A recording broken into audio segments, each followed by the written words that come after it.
The fat-soluble B vitamins, or B1, is way more important. The water-soluble is not very well digested. It's only like 5% digested. So benfotiamine for the cardiovascular system and nerves, high dose would be 750 milligrams or 1,000 milligrams per day. And then the other one for the brain is TTFD. So a high dose would be 300 to 600 milligrams per day. And yeah, so when I started taking it, like I said, in an hour, I felt better. I've had so many patients where that night they sleep better, or that, they're breathing easier that day. I've seen it so many times. It's a miracle.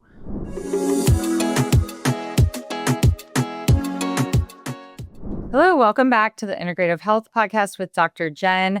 Today, you are going to learn about an exciting new affordable blood test that you could ask your doctor to get. So let's talk about it. We're going to be talking to Dr. Darren Schmidt. He is a DC. He's the founder of the Nutritional Healing Center of Ann Arbor. It's the largest non-insurance nutrition clinic in the U.S. His 7-step blueprint to optimal health and MVX Plus blood test positioned him as a leader in the root cause foundational nutrition. He began practicing in 1997 and was early to adopt the low-carb, keto, and carnivore lifestyle, while also focusing on detox, nourishment, and restoring function. In 2005, he stopped accepting insurance to ensure clinical results weren't compromised. He delivered over 100 seminars to 10,000 healthcare professionals and continues to advance natural solutions for chronic disease. So welcome, Dr. Schmidt. So excited to talk to you today. I know you are so passionate about this. We met at a conference in August, so I'm glad to have you here. Thanks for having me, Dr. Jen. I appreciate it. I forgot that you were in Ann Arbor. That's where you settled. So we actually have something in common where you grew up in Ohio and I lived in Ohio from residency to just recently. So those Ohio roots, right? Farm born and all that, right? That's true. Yeah, it's a different way of thinking. I spent 17 years as a kid farming, 17 summers, and it kind of molds and shapes your brain and who you are, really. Yeah.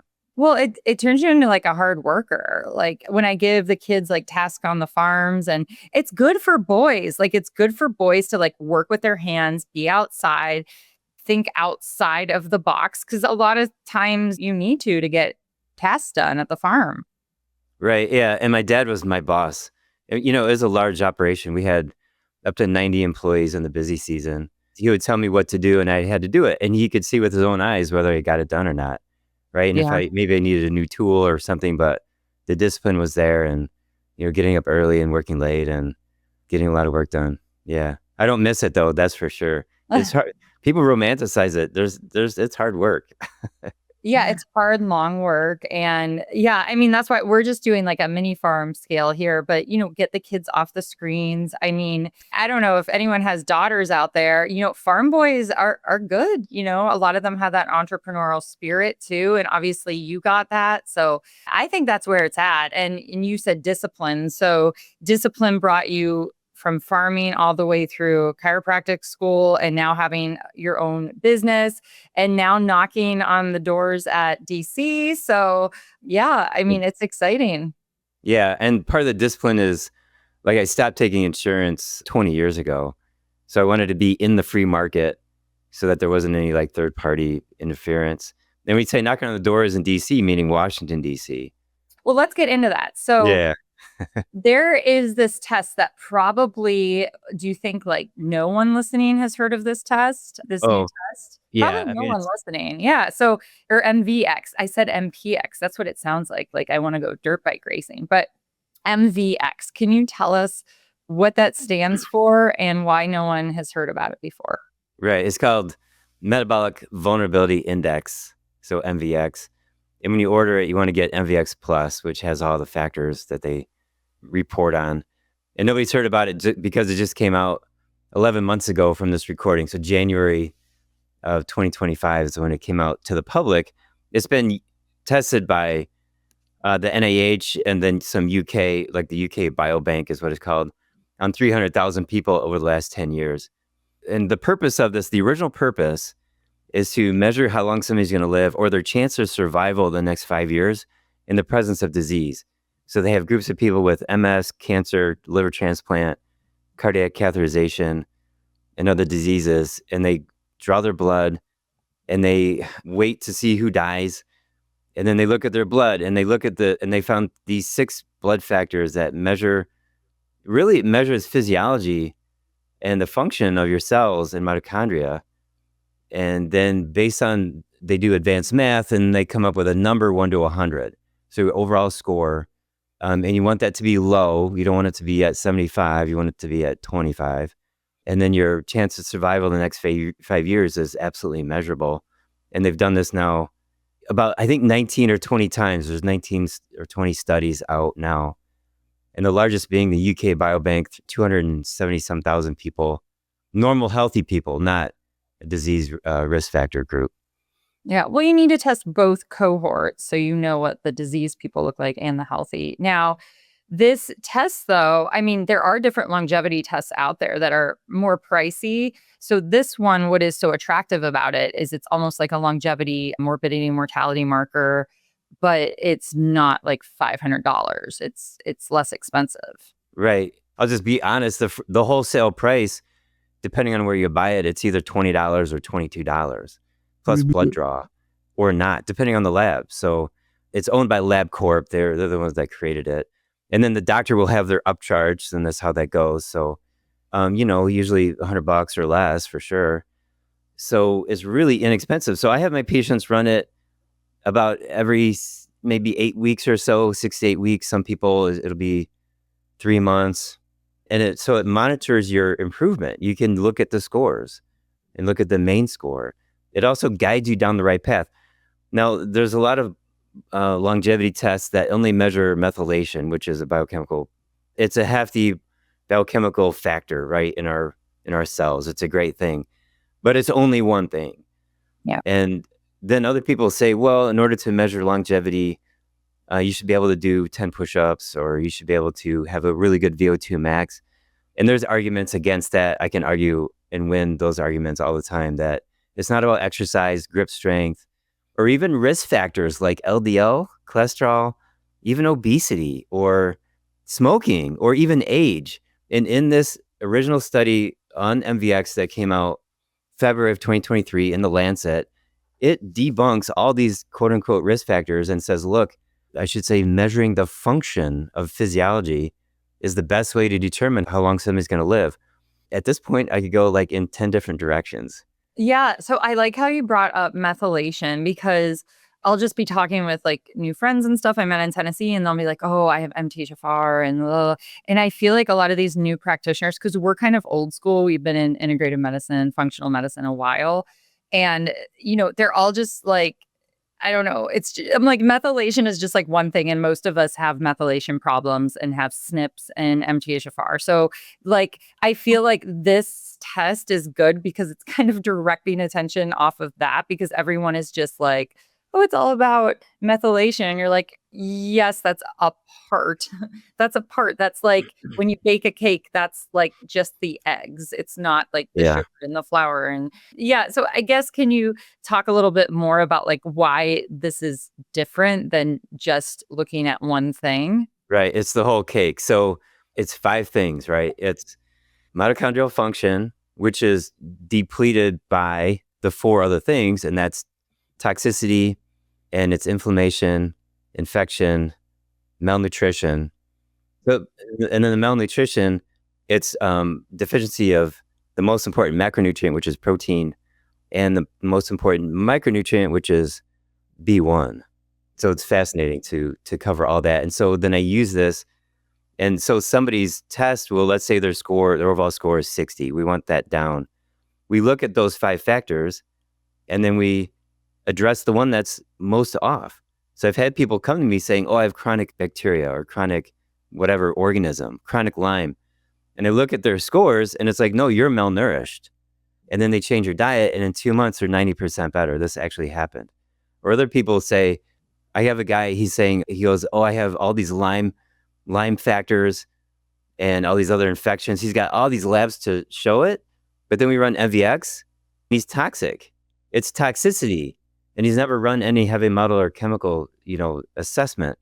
So we shift away from, what they think is true, but turns out, and the other people say, oh yeah, I've been detoxing. And then we run MVX and it's like, yeah, you have been. Your toxicity score is really good. So good job. Now we're going to pivot to the next subject that your body wants. Yeah. And I love that because there really hasn't been a test like this. And as like practitioners, we've just been dealing with and using testing, but more so just STALT, the more and more of integrative medicine I practice, that you're kind of like, yeah, like I actually think this is the problem. But this is nice because a lot of people can get stuck, like pigeonholed with their head in their sand, be like, I have chronic Lyme. I'm never going to get better. I've tried to get better. And it's like they're just missing these other pieces, these other factors. And that is what they need to hunker down on. So I love that they could do this. Now, is this with the regular MVX or the MVX Plus? Do you have to get the Plus? Yeah, you have to get the plus. And that's how you get the 6 factors that measure the 5 things I just mentioned. Now, I guess I'm cheating because I listened to your lecture on this at the ICIM conference, which, plug for ICIM, y'all have to come to Nashville. Are you going to come down to the Nashville conference? Yes. Yay. Okay. Well, you'll have to maybe visit my mini farm then. We have some cows now. Maybe I'll do that. I'll talk with ICIM and I'll be like, maybe we can host like a brisket or dinner or something. Anyway, okay. But everyone's invited, right? If you're listening, because you guys have been with me for a while. So I kind of know a little bit about this. So there's the MVX Plus, you get these 6 other factors of aging. And what's so cool is when you break it down, you'll be like, oh, this kind of covers it all. And this is why Dr. Schmidt is so excited about this test. Like he was lecturing to us about it and you could just like feel like he's like a little kid getting ready for a birthday party. Like that's how excited he is about it, right? That and B1. I don't know. For you, I don't know what do you think? Are you more excited about MVX Plus or B1? Well, they come together because B1 is actually measured in 4 of the 6 factors. Okay, so it's like they're together. So you're just like uber excited about it because they're together. Okay. Tell us about the factors. Okay, well, let me just say, so speaking at ISOM, that was my second time that I spoke at ISOM. It was fantastic. And of course, the smartest and the best holistic doctors in the country. And then afterwards, I did the book signing. There's my book right above me, right over there. Yeah, I have it. It's on my nightstand. I have to still read it. Thanks. And out of 80 doctors, I sold 40 books and I signed for like 2 hours. So like everybody's excited about it. Okay, so here's the 6 factors. The first one is glyc, and that measures infection and or inflammation, and even sometimes trauma, but mostly infection and inflammation. And it tracks with all the other regular inflammatory markers that we're used to. So TNF-alpha, C-reactive protein, homocysteine, fibrinogen, and the PLA-A2 activity, whatever that horrible one is. So it tracks with all that. That's all been measured. The next one is small HL particle count. So and this is all measured with NMR. So this is the lipoprotein, small HL particle count. And it's loosely tracked with toxicity. So I've had people where we detox them and their small HL particle number goes down, then it goes back up and it exceeds what they had before. So they're actually detoxing. And then there's always, other labs that we can track with, right? So we can order urine tests for heavy metals. The next one is citrate.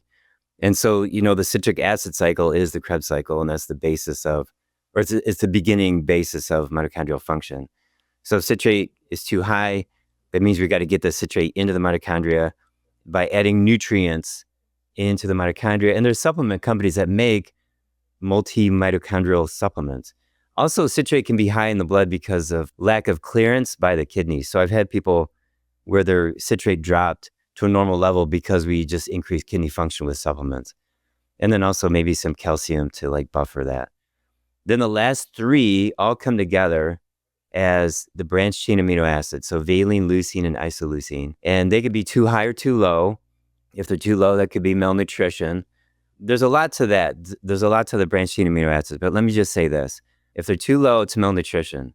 If they're too high, then that's like hypoglycemia, even type 2 diabetes, and all of the metabolic syndrome issues, including fatty liver and high blood pressure, etc. So metabolic syndrome.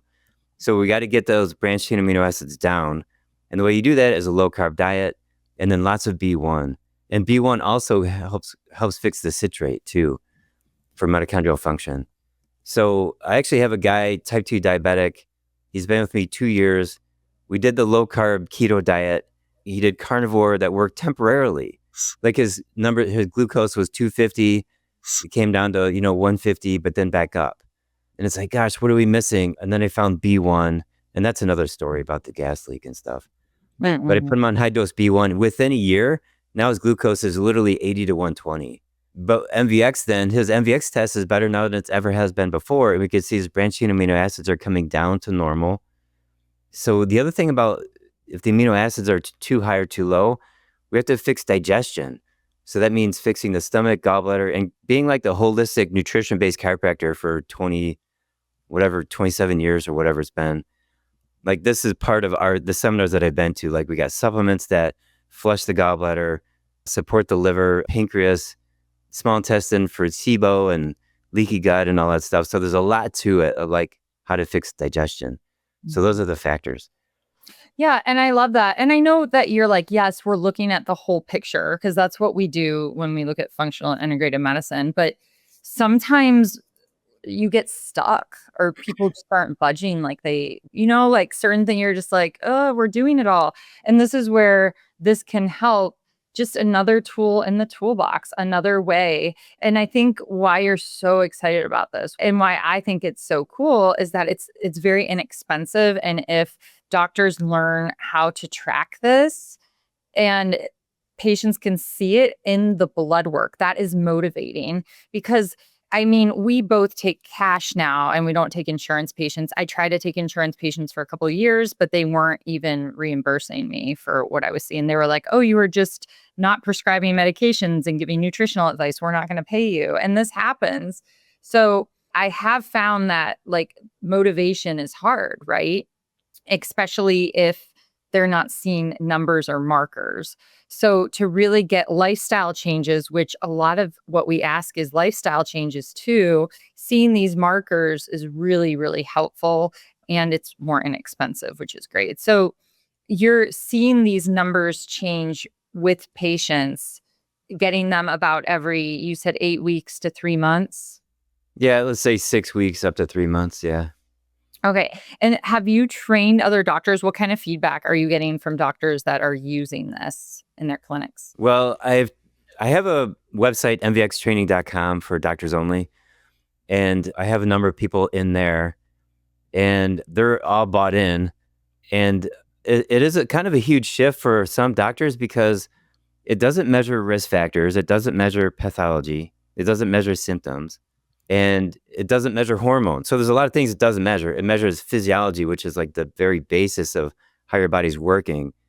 So to like include it or to have you realize that, oh, maybe the therapies I've been doing aren't working, right? So then you have to shift. It really is going to make clinicians better and better, I really think. And then the other thing is, like, as you mentioned, it can be motivating for patients. So I had a patient come in, he had a stroke 2 years earlier.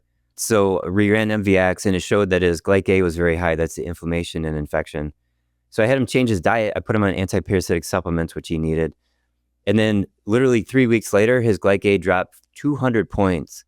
And I told him like, hey, let's rerun it and see how, see the changes. He goes, why would I rerun any test? I said, because it'll verify that what I'm doing is right. And it's going to verify that your diet is better for you. And he got super motivated. Before that, he was more interested in entertaining me, right? He's like a good old boy, want to tell stories and be the life of the party or whatever. But after we ran that MVX, after I told him like, yeah, we need to rerun this, make sure that it's working.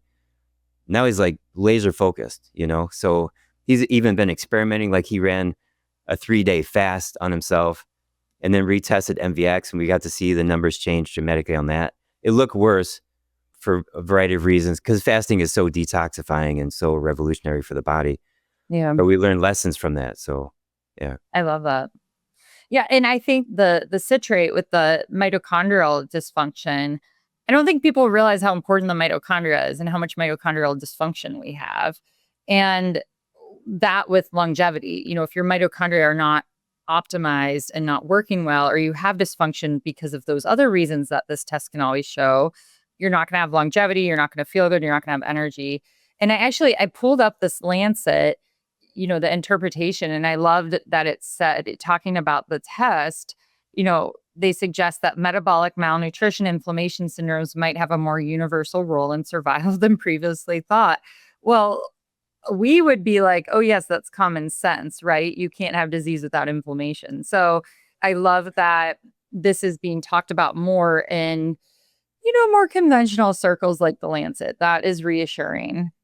Right. So what they're mentioning then is when they talk about these metabolic syndromes, they're mentioning specifically cachexia and frailty, the end stages of life, right? Like, what are your symptoms as you're dying?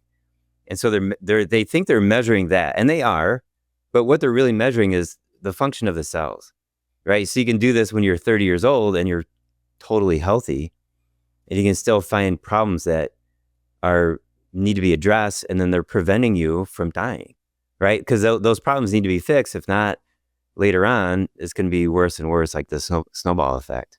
Yeah, like you need to start now. Like I tell women for hormones, you need to start in your 20s with cycle syncing and knowing your hormones and, not becoming insulin resistant. And then, yeah, now I would say in late 30s, 40s, like, you could even in 50s start working on longevity, but it's like we need to. I don't know about you, but I feel better in my 40s than I did in my 20s. And I'm just like, I feel bad for people that don't know their body Right. and don't know how to take care of them and to boost their mitochondria. Yeah, so it's very interesting. Now, you had talked about B1, how that can influence the mitochondria and then also just metabolism and metabolic health. Can you explain like what B1 is? I'm sure people just, they're like, oh yeah, that's in my methylated B vitamins. Like, how do they know they need it? And what are the different forms? Right. When I first started talking about B1 last year in 2024, people said, yeah, I already take vitamin D. It's like, no, B. B isn't boy. And there's this pause, like they'd never heard of it. So B1 is actually the first vitamin ever discovered, is the first vitamin ever put into a chemical form and added to food in 1934. And it's the solution for what's called beriberi, B1 deficiency, beriberi, which means I can't. That's what that means. And people can't breathe, they can't walk, they can't think. And B1 deficiency has about 70 symptoms, including end-of-life symptoms such as cachexia, where you have no appetite, you lose weight. If you eat food, you can't digest it. And also coma is a deficiency of B1. And a lot of neurological symptoms, GI symptoms, psychiatric symptoms, cardiovascular symptoms. Did I mention the nervous system symptoms? Like all these it is the single most important nutrient of all of them. And so the way I discovered it, okay, so I've been in nutrition practice since 1998, and I have looked at, all these nutrients, and I go to these seminars, and they're sponsored by supplement companies, right? So they have their unique concoctions of herbs and multivitamins and stuff, but nobody really has a B1, just straight B1. I mean, it does exist, right? There are supplements that just have straight B1, which is great. But I never really learned it because the regular B1 people don't have seminars. They're just like, like Now brand, right? Like it's everywhere, right? It's on Amazon, it's on Walmart. Now it has B1. So that's why I never really learned it until 2024. And the problem was I had a gas leak at my house. So May 18th of 2024, I went to the ER with terrible crushing chest pain, 8 out of 10, high blood pressure, and I couldn't breathe, and I left arm numb, left leg numb. In March and April and May, I thought I was having strokes. So I go to the ER. They're looking for plaquing. Of course, I don't have any because I don't eat sugar. I eat a carnivore diet. I don't have any plaquing. So 10 days later, I'm with a patient, and she says to me at the end of her visit, she goes, oh, by the way, I'm very happy because I've been taking high-dose B1 for the last 4 months, and all of my neuropathy is gone. So I was like, well, wait a minute. I have neuropathy in my left arm and left leg. Maybe I need B1. So I had been struggling so much with my health for those months. I take some benfotiamine, which is a fat-soluble version of B1 made for the cardiovascular system. It's not for the brain. It can help with the GI problems, and within an hour, I was breathing easier. It was wild. And within 2 weeks, I was 95% better. So again, that was May, June. And all summer and fall of 2024, I was doing okay. And then December 8th, I found the gas leak. So even in the presence of that gas leak, the B1 saved my life. So I've put maybe 300 or 400 people on B1 ever since. And it's been the greatest nutrient, the greatest clinical results, the relief of symptoms, the enhancement of mitochondrial function, getting rid of neuropathy and neurological problems and brain problems and weird behavior, heart symptoms, high blood pressure, GI problems, gas, bloating, all these things that we think are SIBO, leaky gut, B1 deficiency. And these doctors in the 30s, they said this. So, and I like to study old nutrition and medical textbooks. So you can see behind my shoulder, I got those old books right there. It all lines up. So when they talk about B1 in these old books, they have the same stories as the newer books. Like there's this great book from 2017 on B1.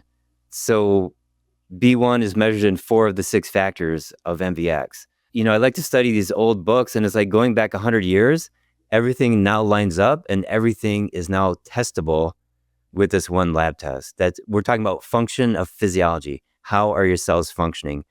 And if they're functioning at 100%, there's no diseases, there's no symptoms, nothing, there's no problem. Yeah, I love that. And so, board certified in emergency medicine. And we always thought of, B1, okay, it was the board test, thiamine. And then there's this thing called Wernicke's encephalopathy, where so alcoholics are so depleted of B1 because their gut health, is off. So they're not even absorbing any B1 they're getting. And they also just, alcoholics, they don't eat a lot. They're usually just drinking and they're not getting any nutrients. So they can get this Wernicke's encephalopathy where they have confusion, and then it can go into permanent brain damage from this. So it's very interesting because what we would do is give IV thiamine, and it would really help them. And we would just give them, we would call it a banana bag, and in the ER, and it's bright yellow because it has all the B vitamins in it. So we would give alcoholics that if they would come into the ER to prevent this, right? So we were giving this banana bag, which of course was I think it was a couple $100. We would joke about how it's just a bag of vitamins and the insurance companies would charge that much. But we would give them banana bags to help them to protect their brain. And it was actually interesting. I had a friend that had a family member that presented with this, and they were actually going to a functional medicine doctor who was just trying to give them oral B vitamins because they didn't recognize what it was. So that's why training is very important. But this is, B1. If you're taking your methylated B vitamins, a multivitamin, it might not be enough, or you might not even be absorbing the B vitamin in your gut if your gut health is off. So that's another thing you have to keep in mind is, this fat soluble one. Do you feel like for you, because you took a fat soluble form, it was actually getting absorbed better, or you just think that everyone needs the fat soluble form in addition to the water soluble? Or we just need more B1 in general? Because I started taking the fat soluble B1 after August, after you spoke to see. And I don't know, I feel like I do a lot of stuff and I feel pretty good. I mean, maybe I feel better. I don't know. But I'm it's not going to hurt, at this point. Right. The fat soluble B vitamins or B1 is way more important. The water soluble is not very well digested. It's only 5% digested. So benfotiamine for the cardiovascular system and nerves, high dose would be 750 milligrams or 1,000 milligrams per day. And then the other one for the brain is TTFD. So a high dose would be 300 to 600 milligrams per day. And yeah, so when I started taking it, like I said, in an hour, I felt better. I've had so many patients where that night they sleep better, or that, they're breathing easier that day. I've seen it so many times. It's a miracle. So are you talking about cardiovascular patients that Yeah. maybe have some congestive heart failure, CHF, Yeah. they're breathing better with it? Yeah. And I had a guy he's been a patient of mine for 15 years. And earlier this year, his ankle started to swell up. And he's a big man. He's, 240 pounds and painter. And I put him on B1 high dose, and we came back 6 weeks later and it was completely resolved.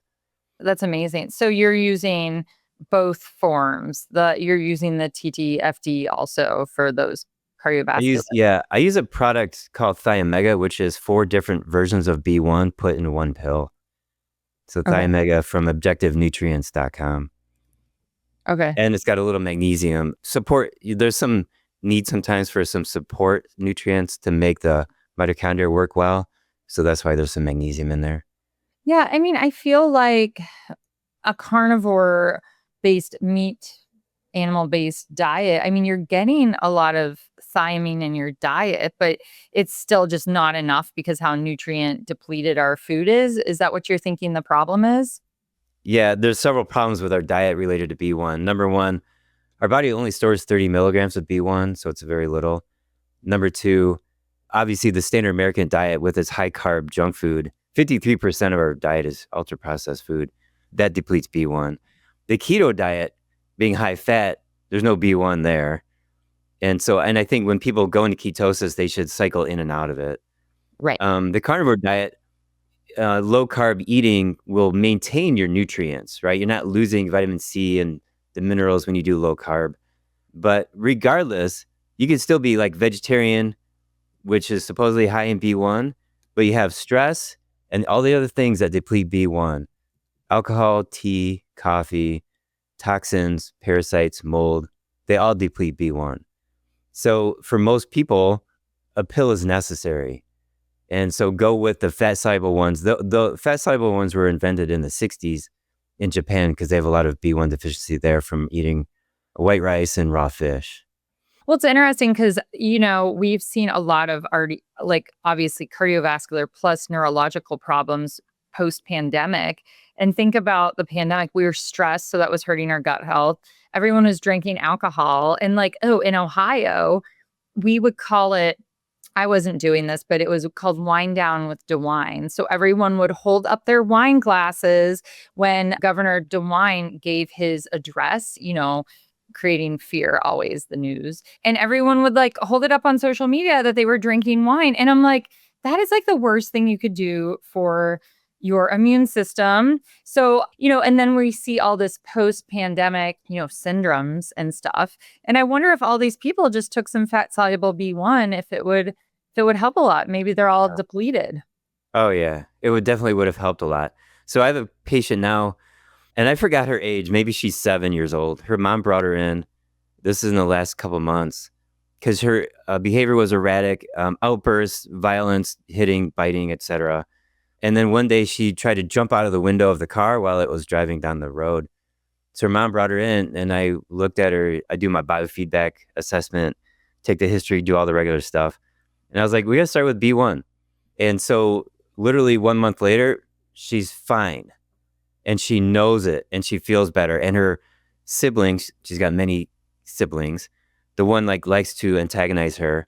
And she had no violent reaction. She just turned around and walked away from that scenario.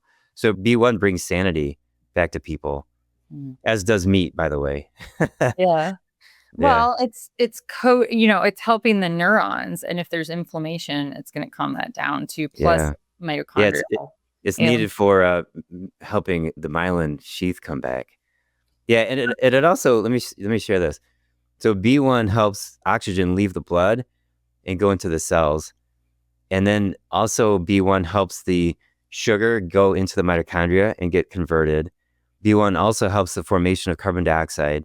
It also helps get that carbon dioxide out. So that's respiration, right? Mitochondrial respiration. And then helps the muscles move better, helps the nervous system work better. So lung respiration and metabolism. So it is essential for life. B1 is that important. Yeah, no, that's awesome. So if you could have it, you would take fluorine out of the water and put in B1. I'm just kidding. Yeah. I Yeah. mean, there's a lot of stuff we have to do with this world right now. But I mean, this is why knowledge is power, and it's not going to hurt to try it. So because this is, I guess, could you explain this difference? So we have our fat soluble vitamins, A, D, E, and K. B vitamins are technically water soluble. So if we're taking a fat soluble one, how does that make sense? And can we take too much on the high dose? Can it accumulate or no, because it's still a water soluble? That's a really good question. So the fat soluble vitamin B1, like I said, I think it's easily absorbed in reactions that people have occur because the B1 makes the mitochondria work better. Now people have a stronger immune system, or now they're detoxing. So they have these reactions that are the body cleansing itself.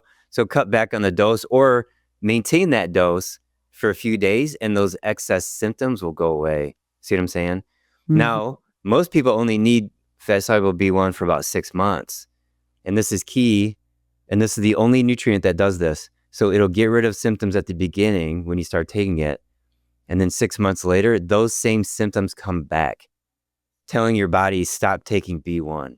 So I took the B1 from May until around Thanksgiving, November. And I started having, my heart was like, it was like grinding, like it was this terrible, like shearing pain. And I'm like, what the heck is going on? So I went back into my notes and et cetera. And I was like, oh, it means I'm done with it. So I stopped it. And within 2 days, I was perfectly back to normal. And then in December, one day in January, I tried B1 again. I couldn't handle it.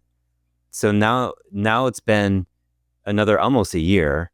It's been a year. And now I take it just 2 pills every week. That's all. So I take a little maintenance of B1. That's pretty cool. So It is. definitely, yeah, just make sure that you are listening to your body also when it comes to everything, right? Now, is there a test that you use to test B1? Are you a big fan of like Nutra-Eval or anything like that? Or are you just using the MVX? I'm just using the MVX as an indirect indicator. Okay, so one of the guys that I learned from about B1, his name is Elliot Overton. I think he's the world's leading expert on B1 right now. And he's the guy that made that Phi Omega supplement. So he said he was testing B1 status in people's blood, and it came back normal. And so he's like, oh, you don't need it. But they took it anyways. And then they're like, within a couple of weeks, they're like, oh, I feel so much better because I'm on B1. Even though the test showed that they were normal. So the idea is you can have sufficient B1 in your blood, but not enough in your brain, or not enough, feeding your nervous system. So you want to load up. Now, I do have a patient, he works in the medical field, and for whatever reason, he loves testing himself and his family, right? He's a fan of blood testing. So he tested a bunch of people in his family, and everybody was just a little bit low on B1. And I forgot what lab that he used. So he put people on B1 in his family. So yeah, I just don't bother testing B1. I just put people on it. And being a clinician, I'm like looking for, like what kind of results happen, and we can just mitigate side effects. We can, enhance B1 sufficiency. Yeah, that totally makes sense. So you mentioned your book. What is the 7-step blueprint for reversing chronic illness? Okay, so I call it the 7-step blueprint to optimal health. And this is what I created over the course of my career, looking at other philosophies and practical steps that people posted online or they gave seminars on. And so I made a graphic in 2018 explaining the 7 steps. And it turns out that MVX Plus lines up with the 7 steps exactly, which is amazing. So here it is. And it's going to be very logical when I say it. So step 1 is make sure your diet is right for you. Step 2 is enhancing mitochondria, which is, B1 and other things. Step 3 is called drainage, and that's preparing your body for cleansing. Step 4 is cleaning your gut. Step 5 is cleaning immune problems like organisms out of your body from head to toe. Step 6 is detoxing metals and chemicals. Step 7 is then cleaning your cells out. So you're going deeper and deeper. And then there's the last step, O, for optimization, which can be done anywhere along the 7 steps. So you're adding in nutrients and also maybe glandulars. Maybe you need some specific organ support. Then the test, the MVX, that fit right in, you said. So Yeah, now they you're match able up. to kind of like go down that blueprint with this test. Right. Yeah, exactly. So with MVX Plus showing toxicity, then I know I really need to target step 6 for that patient. Or if somebody has their valine, leucine, and isoleucine are off on the MVX Plus, then we really need to focus on steps 1 and 2, diet and mitochondria. Yeah, and then if glyca is high, then we're gonna focus on, steps 4 and 5, which is immune system enhancement. It just matches up. It's magical. Yeah. Yeah, I love it. I love it. Well, and that kind of like leads to like your bigger mission, right? You want to bankrupt drug companies by getting people well. You Right. should make a shirt for that. Yeah, right. I should sell merch. Yeah, no, I would wear that, I mean, because I, I'll get my tin foil hat on. I leave this right by. This is why people need to be on YouTube. No, I went deep into like the Rockefeller stuff and petroleum based drugs and like all this stuff. And you can just trace it, that it's not about your health. It's about money and who's making money. So this is why, sharing this podcast, talking about this to your friends, learning it makes it about health and not about monies for the drug companies and then all the senators and everyone that vote on policies that make us sicker. Right. Yeah. Recently, from my shorts, from my platforms, I've been critiquing what MDs are saying about whatever medications, and they pull up some evidence-based research, which is great, right? Randomized controlled trials. Yeah. And it's all about drugs, drugs, drugs. And it's like, well, if drugs are so important, then how come everybody's sick? Like everybody's on drugs and we're so sick.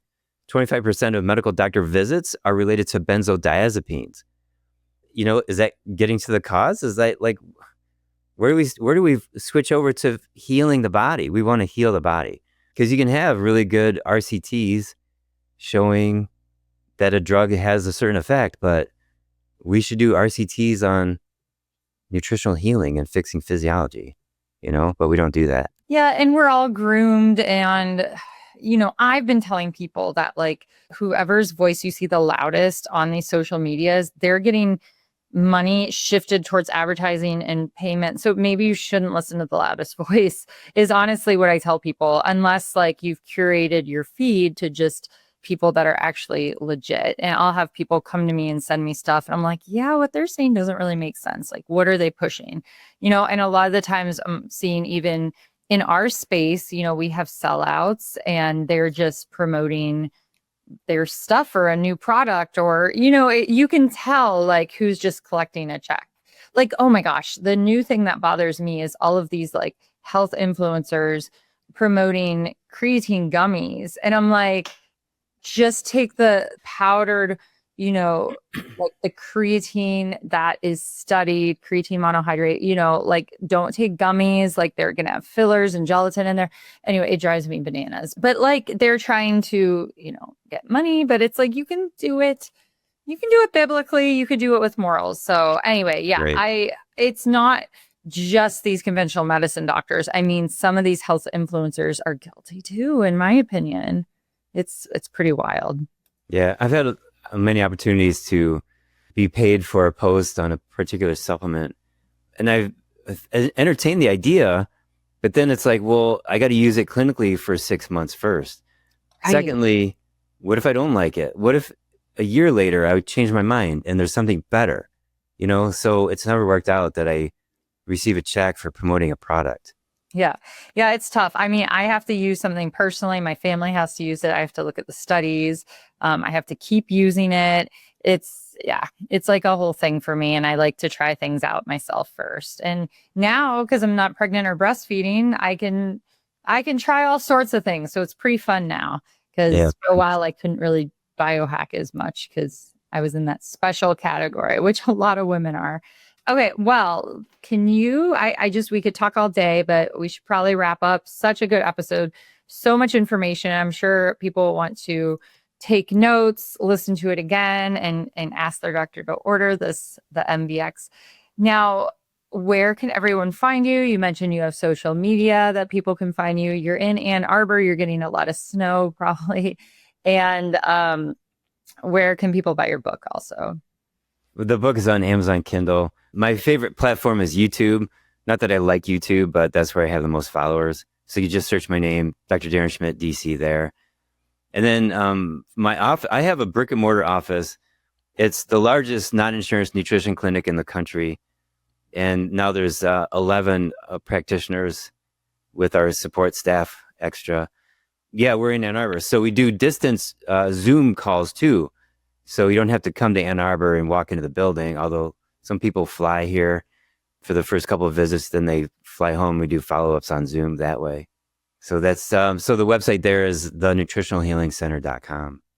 I also have the mvxtraining.com, which I mentioned for doctors. Yeah. And we'll put those links in the show notes. And then to end, we're going to do a quick lightning round to wrap up. Okay. So real quick answers for you here.